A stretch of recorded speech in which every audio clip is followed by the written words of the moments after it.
And good evening, everyone, and welcome into the UFC Fight Cards podcast presented by Orange Fire Media. I am your host, Russ Renault. Thanks for joining us here after a week off.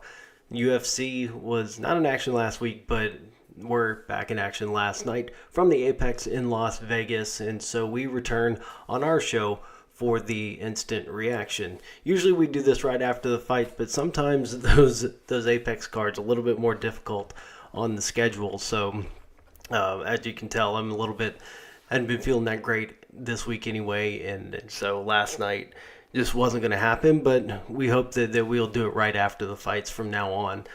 Just didn't make it happen last night, so look forward to Saturdays, but we've been doing Sundays for so long that it really doesn't matter, so just as long as we get it done during the weekend. So let's get right into it. We had a card from the Apex last night, and we had number 11, Nasruddin Imavov against number 7, Roman Dolidze in the middleweight division. And this came out a clear unanimous decision for Imavov. A great performance, except for that, illegal kick to the head with a grounded opponent. A lot of talk whether that rule should go away or not, but, nonetheless cost him a point. So it's pretty blatant. The rule's a rule right now. But weird scorecard. You had a 49-44, and then you had a 47-47. It's ridiculous. Then you had, a closer one, 48-47. But Imavov, clear winner, and just moving up in the middleweight division. So we'll see how that works out and see what's down the road for him. A big win there for Imavov. So let's get right into it. The co-main event, Renato Moicano, he's shooting up there. Big name, big mouth. So he's looking for some big time. Got it done last night against another big name, Drew Dober. Lightweight division, unanimous decision from Moicano. So good job by him getting that victory and really making a name for himself and aiming for those top contenders in the lightweight division.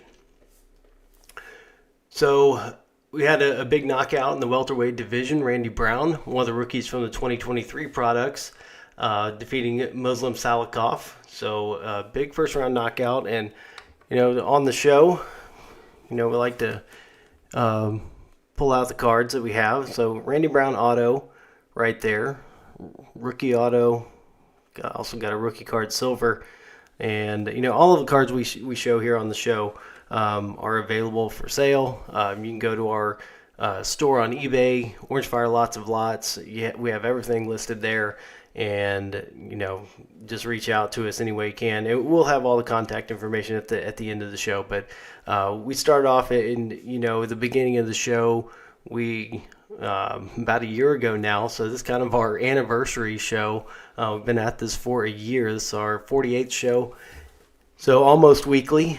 But we opened a whole bunch of cards, and so we're just trying to move those, trying to get those out the door. We've got complete sets of Prism and Donruss if you want any of those. We've got a bunch of complete sets of Donruss. I think I have one set of Prism left from last year. And we'll talk a little bit about where the trading card hobby's going once we talk about the rest of the fights. So Randy Brown getting a big win, and we saw a women's top 10 matchup in the flyweight division. Natalia Silva, ranked number 10, getting an upset win of sorts against Viviane Araujo. Unanimous decision there.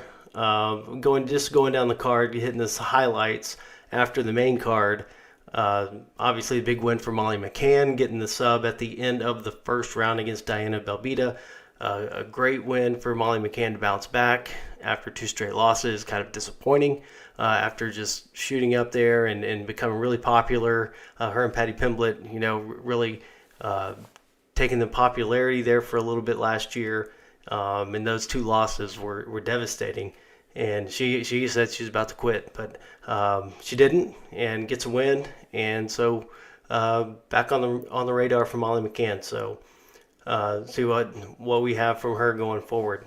The other one to talk about on this card, Thimba Garimbo, first round knockout of Pete Rodriguez, welterweight division. If you followed the story, Thimba Garimbo, his last fight out, had $7 in his bank account and was living off the charity of others. And The Rock was helping out and was there last night, and big knockout for Garimbo. So just a great story for him to get another paycheck and another winner's check, and so hopefully things aren't as dire as they were before. So that's really the wrap up for last night, and now we look ahead. We had a lot added here this week. Still waiting on that UFC 300 main event though. We'll talk about that at the end. So we'll kind of run through some of the bigger highlights of things that have been added and what's coming up down the pipe here in the next few weeks. So we got another fight night from the Apex next weekend, and Jack Hermanson and Joe Pyfer, middleweight division. Jack Hermanson ranked number 10. Joe Pyfer, unranked, one of the rookies from 2023. And so I'm going to go out here and I'm going to say that Joe Pyfer is going to get this upset win over Jack Hermanson. I just think the power is there, and he's going to take advantage, and he's going to land that shot and turn the lights out on Jack Hermanson. So look for Joe Pyfer in the main event next week. So we've got a new co-main event, number 13, Dan Ige, different opponent now, Andre Fili, featherweight division. So looking at Dan Ige there in that one. Then we go down the card a little bit. Robert Brychek against Albert Duraev, middleweight match. A lot of middleweight matchups on here. Adolfo Vieira is on this card against Armin Petrosian.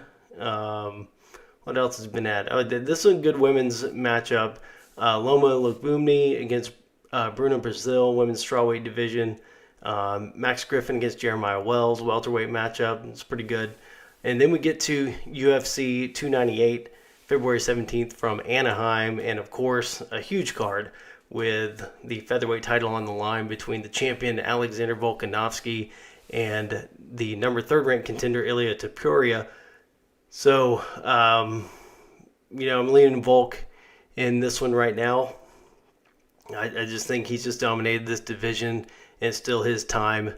And I just see him holding on to that with everything he has. So, co-main event, Robert Whittaker, Paulo Costa, middleweight matchup, number 3 against number 6.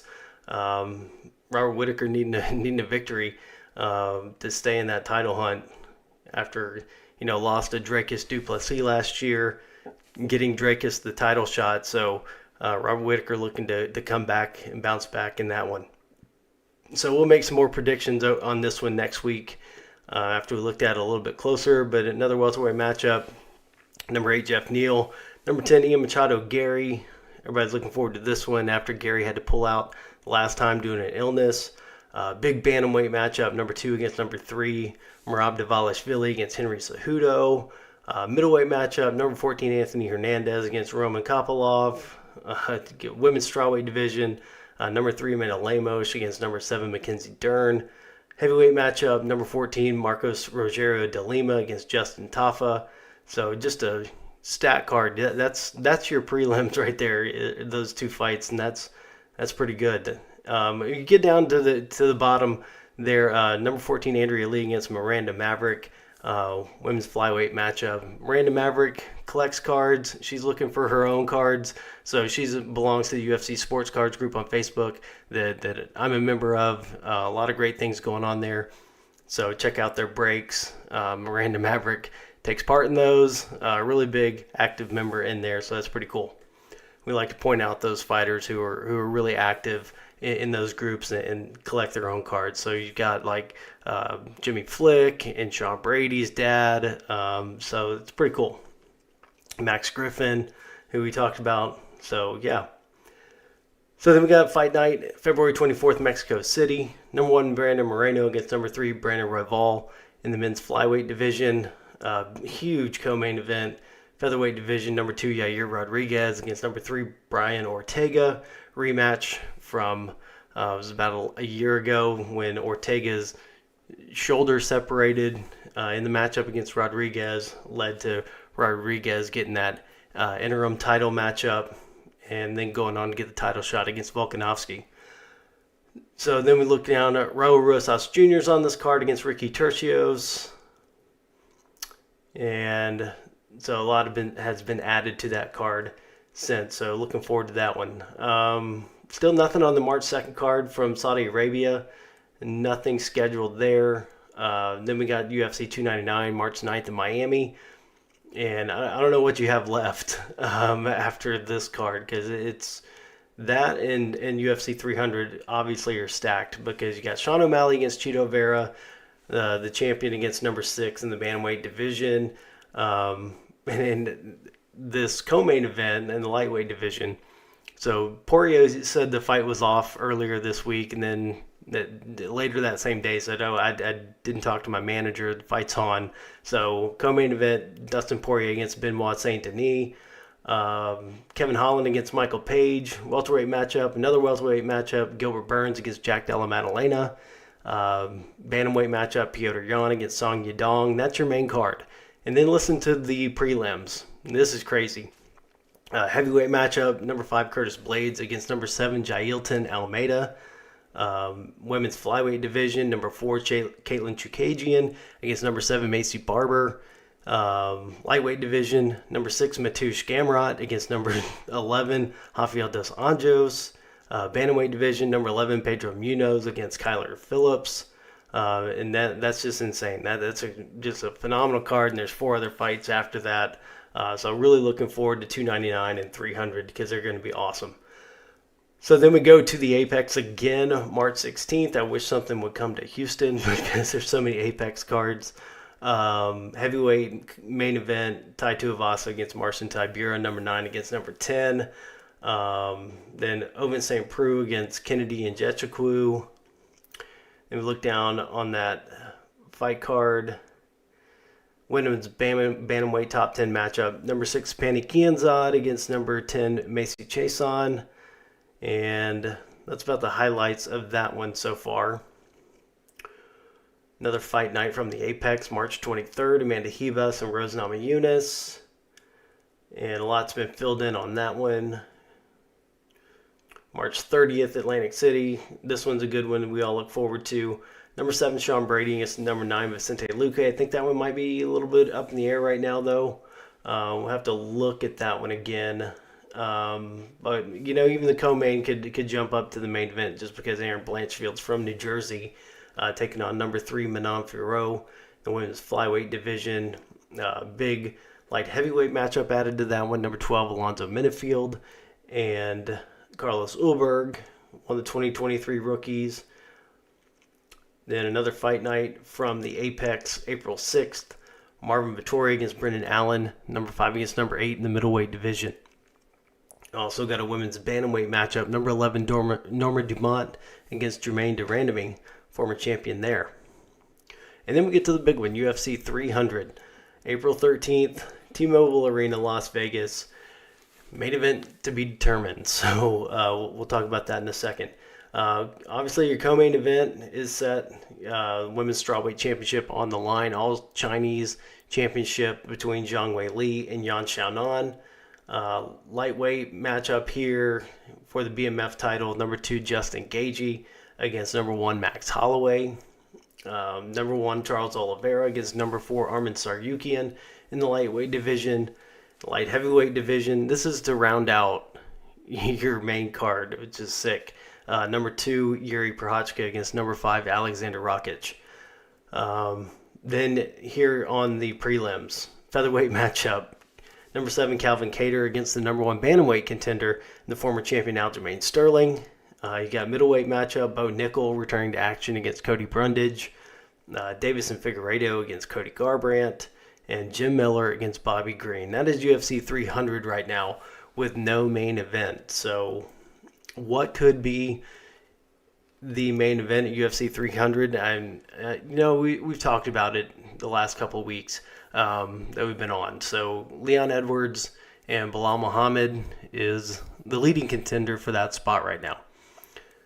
But there are some rumblings of other things going on. So you could possibly go Tom Aspinall against Alex Pereira for the interim heavyweight title, or you could go Tom Aspinall against Cyril Gane for the interim heavyweight title. So I don't know if either one of those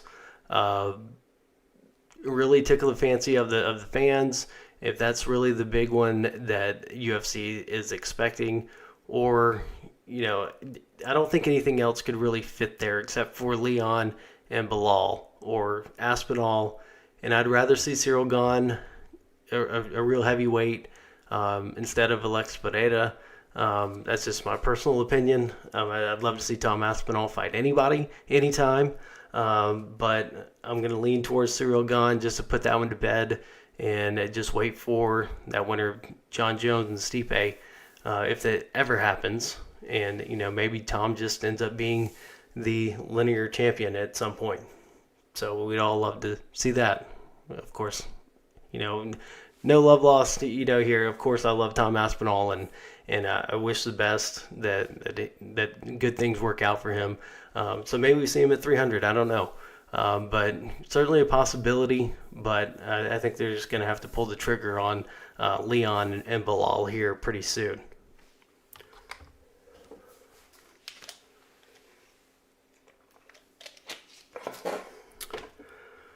So kind of a shorter show tonight. So we're not going to go through a whole lot with the cards. Like I said, you can reach out to me directly here on the show, Russ at orange-fire.com. You can go to our website, orange-fire.com. Go on the eBay store and see everything we have listed. We've got about 30 lots listed right now, and a whole bunch of different things. Got this Michael Chandler slab, but that comes with another Michael Chandler auto and some other Michael Chandler cards. Of course, the Randy Brown auto and a bunch of other autographs we still got out there. Jack Della Maddalena, we got 2. Marvin Vittori, got a couple. So some good stuff there. So just go there and check that out on the Orange Fire Lots of Lots on the eBay store.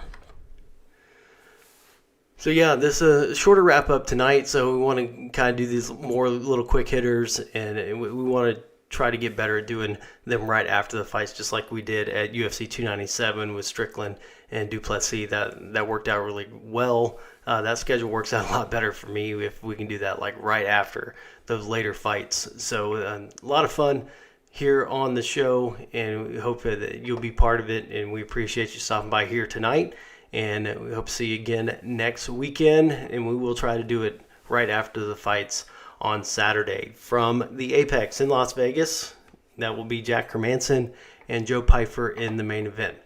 So I'm Russ Renaud. Thanks for joining us here on the UFC Fight Cards podcast presented by Orange Fire Media. We hope you have a great week and that you join us here again next week. And thanks for joining us, and we'll see you again then right here on the UFC Fight Cards podcast.